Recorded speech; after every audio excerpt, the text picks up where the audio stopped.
Hello, everyone. This is your host, KageKage from the DarkWind Channel, and also with my cohort. It's your boy She. What it do, everybody? I know we've been lately, we've been a little absent lately, and also, we haven't even been doing our side projects lately. Like, I'm not gonna lie to y'all, it's Hectic. we forget about our side projects. Honestly, It's not even that. It's just a hectic end of the year. A lot been going on with KageKage over here. A new member of the family was just born in the day before Thanksgiving, and just trying to get stuff situated for Thanksgiving and Christmas. I promise to do stuff a little bit better during the new year. It's just a lot. Just a lot. Yeah, it is the busiest time of the year, so y'all gotta be patient with us. We know we got lots of videos we gotta catch up on. I gotta do my video on 2 books I started with you guys. I know I gotta do the recaps for those and talk about each book. Yeah, I know. And I gotta finish my Let's Play. Like one of my friends asked me, and he was like, "When did you go do episode 4?" And I was like, "I gotta record it. I just gotta do my audio." It's just a lot. I do apologize. It's coming up, but let's forget about that, y'all. We are here for episode. Say it again. Episode. Shit, I'm putting the fucking 4. Episode 3. It's 3. Episode 3 of Invincible. Go back to school, y'all. We just let them know. It's okay. Let them know in the comments you gotta go back to school. So. It's my bad. My mind. You gotta remember 3. 3. Anyway, y'all. So let's to start off episode 3 of Invincible, right? It's a televised funeral for the Guardians of the Globe because the last episode they found him dead and a whole bunch of stuff with Mark. So it's a televised episode of that. The Graysons are watching it on TV, and the demon dude, which is his name is Darkblood, stops off at the Graysons' house to talk to Nolan, who is Omni-Man, about what happened. They're not watching on TV. They're at the funeral. Well, my note says televised funeral. If the funeral was televised, but the Graysons were at the funeral. Well, what? Oh shit, whatever. But yeah. Anyway, like how Darkblood questions Nolan privately about what happened, and he makes his suspicions that he knows it was Nolan, which Omni-Man really doesn't like about that part. But he doesn't do anything to him. He's basically trying to tell him, like, look, I told Cecil everything. I let you guys know everything I remember from what happened.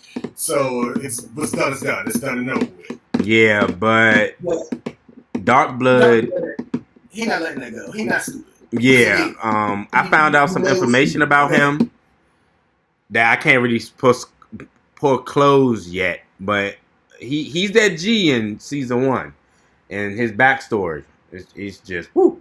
But yeah, he's not letting it go. He's trying to let people know. Well, Nolan knows that he does know about it. But during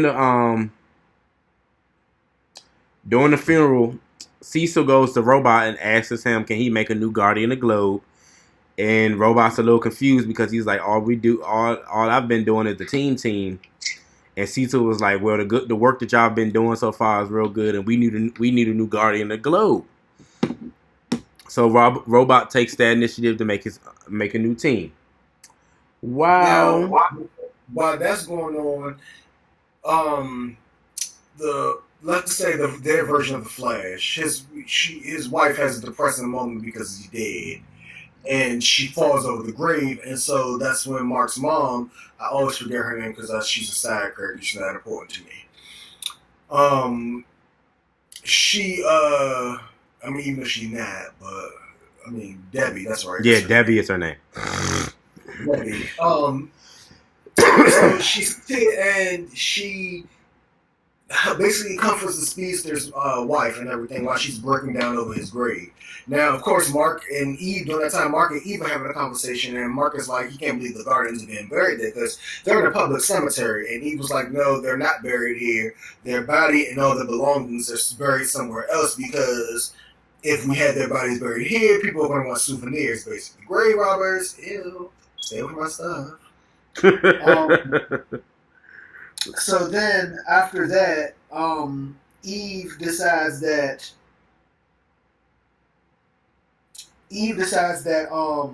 she's going to go and look for everybody else. No, well, hold on, no, not that part yet.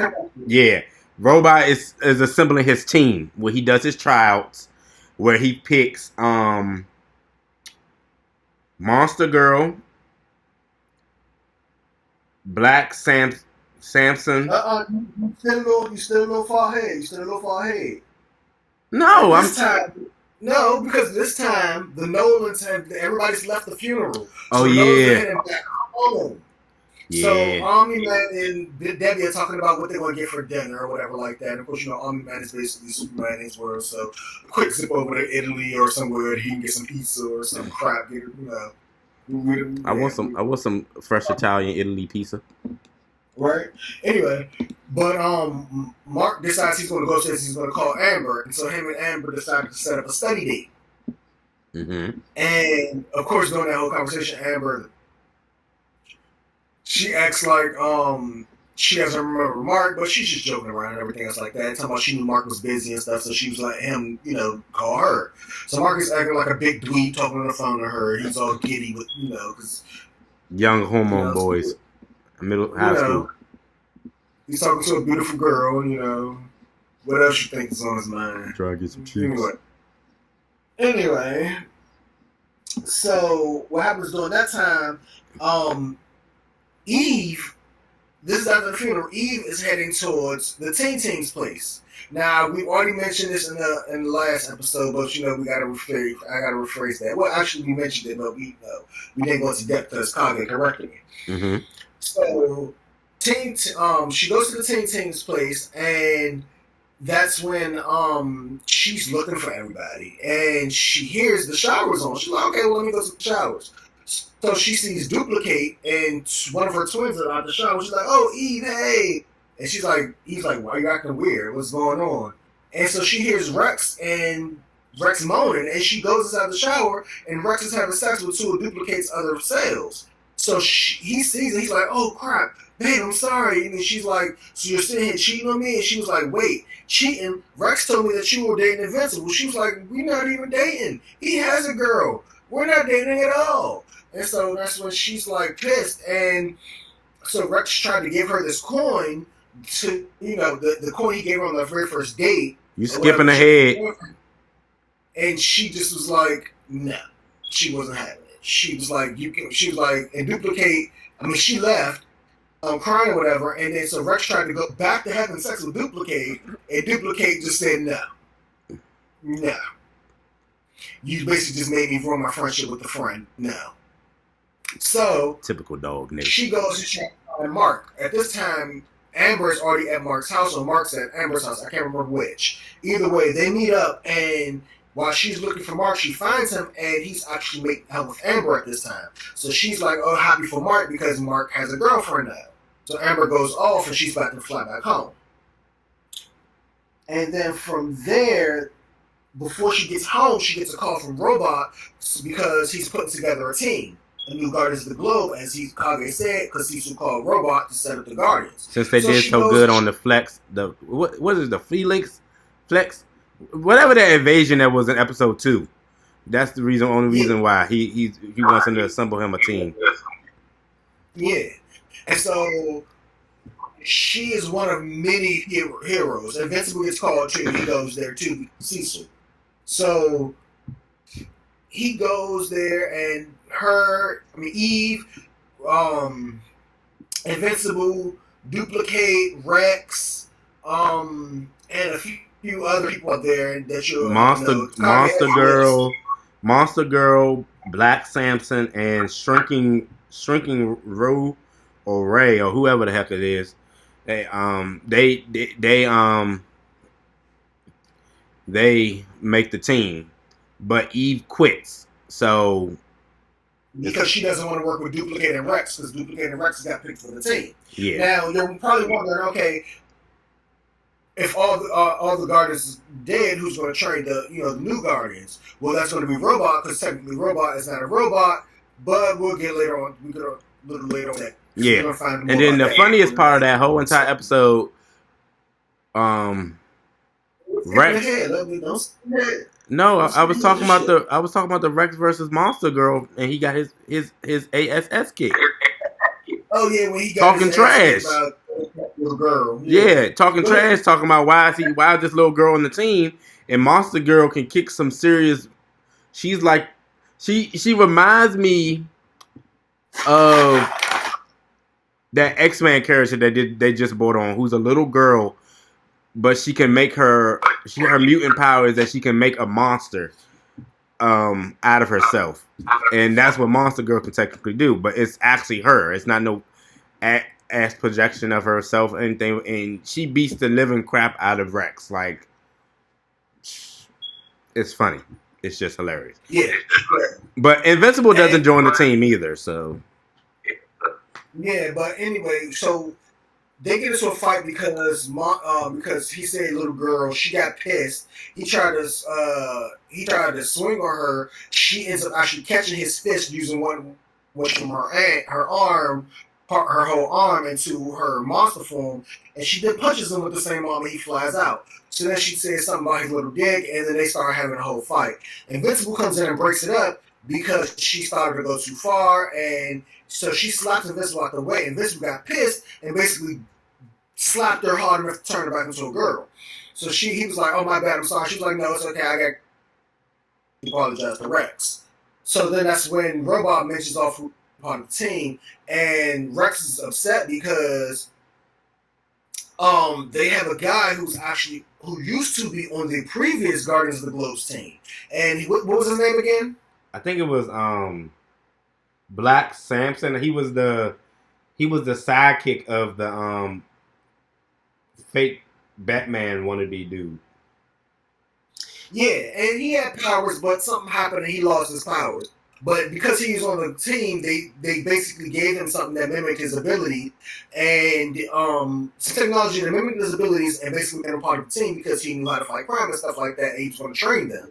So that's what his job was, along with Robot, to train the new Guardians. Like we said, Eve didn't want to join because of Duke, and Invincible didn't want to join because he figured me and my dad are going to be saving the world together, so it's no point in joining the team. But I'm going to be in the team, basically a team with my dad. It's no point. So, from there, that's when, let me see. Oh, so that's when, after they fight off, Invincible asks Eve why she doesn't want to be on a team, and she tells Mark, well, I don't want to be on a team because Rex cheated on me with Duplicate. And he was like, oh, I always knew Rex was pretty much an ass. And so they're just chopping it up and stuff like that and getting to know each other. Being friends. And then,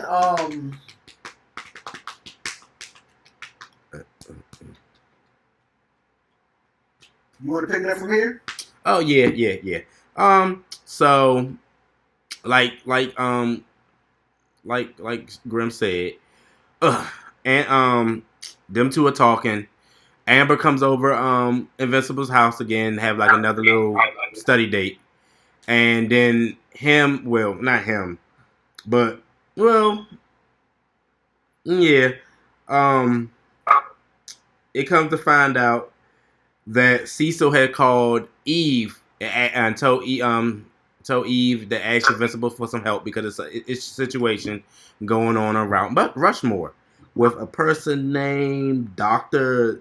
Seismic. Yeah. And he's trying to destroy Mount Rushmore and some other stuff. But Amber waits on him. I'm not gonna lie. Even though he was like a D class villain at best, maybe C class because of what his technology allowed him to do, it was still a pretty good fight. I mean, he was using sound waves. I think didn't he die? Huh? Didn't he die? No, I don't think he. Well, maybe I gotta check my notes, but. He used sound waves to basically jump around and stuff like, and to attack and stuff like that, and throw rocks and he just found some different ways to use sound waves. And I mean, honestly, he was a genius, so he invented the technology itself. So I mean, for what it wasn't bad. Yeah, it was. Technology. I'd be, I'd be a villain too, maybe. I already said if I had powers, I'm being a villain or anti-hero. I'm not being a hero. It's too much work. Yeah, I'm sorry, I can't. I'm not. No, I'm not stressing myself. Um. So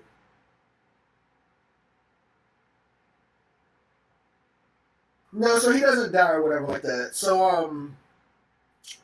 I think he gets away. Yeah, I think he does. I think he does get away. But um, yeah. So Eve is still a little bit conflicted about what's going on, and Mark tells her that he'll be there for her, their friends, and if she needs anyone to talk to, then he's there for her.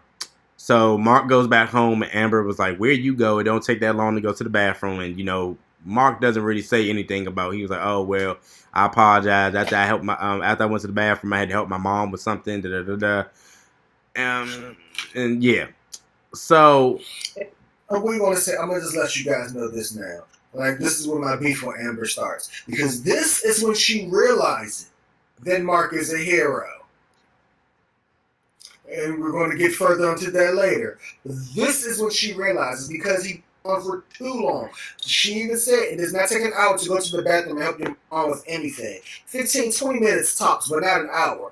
This is when she realized it, ladies and gentlemen. And we're going to get into further details why later. But this is when she realizes Mark is invincible. And so she leaves mad at Mark, and he talks to his dad. His dad was like, well, look, it's not easy. You have to learn how to juggle regular life and hero. I mean, either that or you just don't have a life in regular life. Your life is mostly about being a hero. And he said the reason why it's so easy for me is because your mom knows who I am. She knows what I do. I mean, she makes the big bucks anyway, pretty much pays the bills. So, I mean, their setup's already perfect. yeah. Top of that, he already came to that planet as an adult, and then got with Debbie, and she found out. I'm not sure when, but they don't ever go into details about their backstory. No, they really don't. But I'm just taking a wild guess. Like I say, this is my wild fantasy story for them too. So he comes to Earth, and or whatever, and he meets Debbie, and she sees him, and he's flying around, and he sweeps off her feet, and they get jiggy in the sky, and Mark is born some months later. That's my story. Oh my god. Anyway, to finish off this episode, so we stay fast to the prison where the Marley twins are, right? So they secretly get out. They escape prison. They don't know they realize something's going on because it's a little bit too easy for them to realize that they're getting out. And secretly, Robot was helping them get out. We don't know what's going on with that yet, but I think also one of the Marley twins dies, and then that one was just like, yeah, I'm the real one. They was having an identity crisis. So, excuse me. It's almost like that part of the episode, end of that episode. So, then Dark Blood shows up again. And this time he shows up at Debbie's house. Yeah, he questions Debbie. Debbie's relaxing. She got her little glass of wine. She's sipping. She goes to work on the computer. She just enjoying her afternoon. She had a long day at work. She wanted to have a glass of wine. She wanted to take care of a little paperwork. Go upstairs, wait for Oni Man, get a little second time in, and go to bed. That's what she wanted. Right? Wrong. So what ends up happening is, while she's drinking her wine freezes. And she gets cold, and Damien, Dark Blood, shows up. And so he's basically talking to her about, letting her know, like, your man a murderer. And you can't trust him. Right. He basically murked the whole Guardians of the Galaxy. Debbie, she's not stupid at all. Like, not even slightly. She knows her house is being watched by the devil. She knows who her husband is. Debbie's not stupid. She, even with her being a Monday every woman, she's not stupid. Don't get me wrong. I mean, even though she's mundane, she's still, because I guess you consider her like a bad mom. You know, that's just a MILF. But anyway,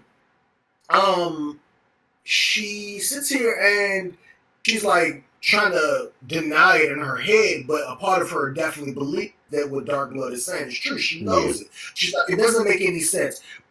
All these people who are strong enough to even take down my husband, given the chance, granted, it'd be hard for them, especially individually, you know, to take an Omni-Man, and yet he got beat so badly, but somehow still lived and everyone else died. It just doesn't make sense. It wasn't making any sense, because who's going to be strong enough to take out them? You have one man and one woman who are pretty much on par with Omni-Man, both in speed and strength. That's in Immortal and the Wonder Woman wannabe. Yeah, I don't remember her name, but yeah. Yeah, she was a Wonder Woman wannabe because it's like it took Wonder Woman to match her on Hawk because she had a mace. Yeah. So then Nolan comes home and shows up, and he tries to give Debbie a kiss. Debbie doesn't give him a kiss. She walked right past him and said that she doesn't feel well. She's going to bed. Now Nolan is not stupid. He can see the coldness that that Dark Blood had left where her wine glass is at, because she still has a wine glass on the table. Whenever he shows up, it just gets freezing cold, like, because he's a demon. So he's not stupid. He realizes that he know that the demon dude is closer to figuring out what the heck happened. So that's really just how the episode ends. He knows that he gave a look basically noticing that Dark Blood was talking to Debbie, and he knew, and he's starting to think, okay, Debbie might know what's going on. So he's putting he's starting to put two and two together, but he's still not 100% sure. Yeah. He says, okay, get this tired from work, because when she did it, like, she didn't entirely blow him off. She blew him up, but like she gave him a little peck on the cheek or whatever like that, touched his chest like he was like, I'm tired, I'm going to go to bed. So he was, he was a little skeptical, but he was like, nah, maybe she don't know, maybe. But he was still skeptical about it, and that's pretty much where the episode ends. Now, I'm pretty sure we got the episode order, some parts out of chronological order, who cares? We're just going over the main stuff for you guys. But, in general, this is when my dislike of Amber and her most despised character begins. Because, like I said, this is when she realized who Mark was. Yeah. This is when she started to put two and two together. Because after this, in the following episodes, every incident that happens, she starts to, like, it's making more and more sense. Like, at first, right, when she first discovers it, like I said, during this episode, she's still a little skeptical. She's like, okay, maybe you could have ran to the back. I had to poop up his mom, and then maybe it took that. But she's still starting to put two and two together, and still starting to realize that it's not making enough sense. 2 plus 2 don't equal fish, okay? That's what she's trying to figure out. So this is when my hatred for Amber begins, because this is when I've realized is when she realized who he was. But pretty much this is where the episode ends, and I'll give you guys a little tidbit. And just a little tidbit for the next episode. I do believe in the next episode, this is where Mark and Amber make their second date, and this is the one where they go to the. Is this the one where they go to the homeless shelter? Yeah, he volunteers. Yeah. Yeah, and this is where it really like this is where she definitely put that in that next episode is where she definitely two and two together, and we'll go over that in the next episode, of course, obviously. But anyway, for what other stuff we want to talk to you guys about, um, I will, like I said, I will be doing another series. Well, actually, we'll be doing another series that we're going to be doing, but we will finish either Invincible or Yu Yu Hakusho first. The other series we're going to be focusing on is called Sandman. You can find it on YouTube. Sorry, not YouTube. You can find it on Netflix. It's really good by Neil Gate. Give me one moment. Let me make sure I got his name right.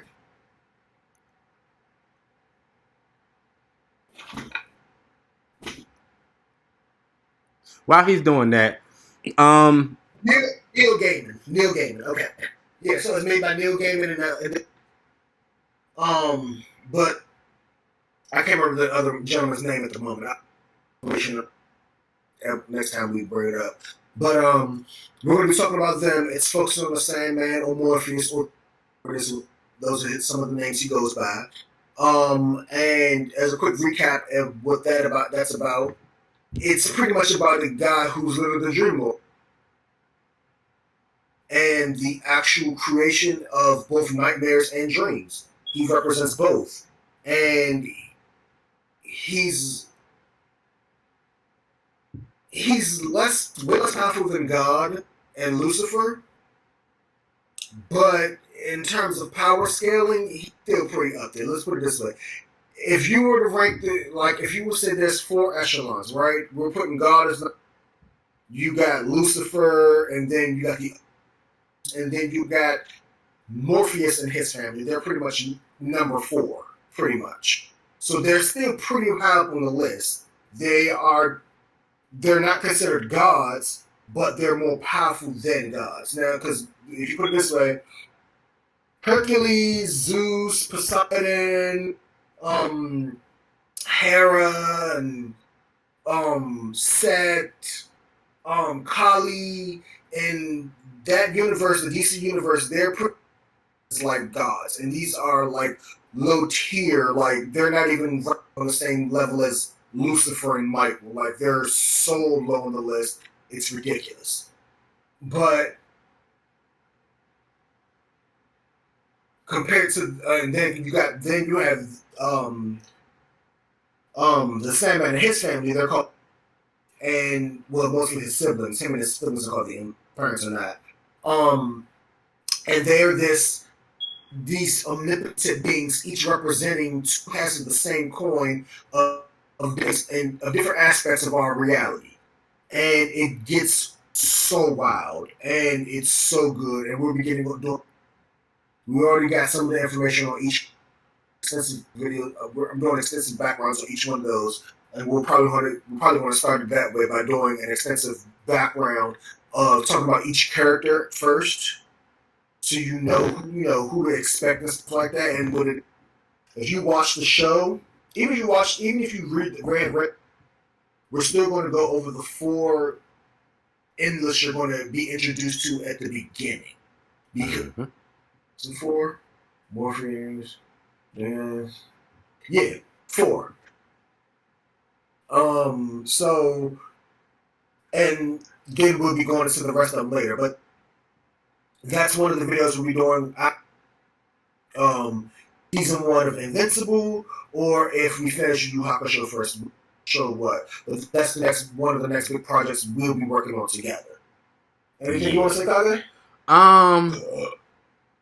Another solo project I'll probably start doing is it's probably because of all the movies that's about to come out. But Grim knows I'm a huge Godzilla fan. And my man has been coming up with the best movies since COVID has happened. Well, even before COVID.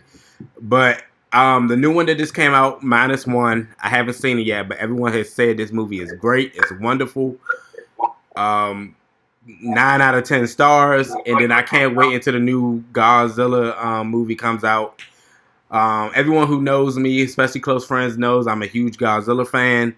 So I will probably make a side project about that. Let's just talking about the Godzilla lore, Godzilla, and then the rest of the MonsterVerse monsters. Ones that haven't shown up since like maybe 1995 when they used to do the old fashioned Godzilla movies when they used to be in costumes. But yeah, and then probably I'm gonna do more episodes for Hogwarts Legacy, and then probably midway through start on another Let's Play project so I can have two on this channel at the same time. I'm trying to get an action thing for my Switch so I can do a lot more content on my Switch because to be honest with you, I'm on my Switch more than my PlayStation, and that's another reason why production is going so slowly on the PS for Hogwarts Legacy. I do apologize about that, and I am going to make more videos quickly. I want to be able to do some videos off my Switch, but hopefully by then, by the tax time, I have my PS5, and then I can do some videos off the PlayStation 5, like Spider-Man and some other stuff. And I do have one other thing I want to say before we go. So there's this show I've been watching called. It is freaking hilarious. What's the show again? It kind of went off on you. It's called Crapopolis. Oh, the one you were telling me about. This show is so hilarious. I'm just going to give a quick one. It's about a guy named Tyrannus whose mom is an artist, his dad is a Cyclops, and his brother's a fisher. And they are literally a royal family living in ancient Greece, and it's just hilarious. I'm going to go over it like it's hilarious. It's just literally freaking hilarious. Like I said, his mom's a goddess, a little, and no, even if you do go look it up, I looked it up. She is not part of she's not part of the Pantheon. Her name may have come from a god or goddess named Delirium. I can't remember if that's a male or female. So sure, I'll check on that. I do know her name did come from that god or goddess specifically named Delirium, but her name is Deliria. It's a guy. And so, but yeah, her name is Deliria. And she is not, I repeat, she is not a part of the actual Greek god pantheon, nor the Romans or any other pantheon. She is not a part of them. She is literally just a character made up. The name was taken from another name. Just as simple as that. But the show is hilarious. It is freaking hilarious, and I'll be doing a style project on that myself. So, guys, look forward to that. I do have to do some recordings for it.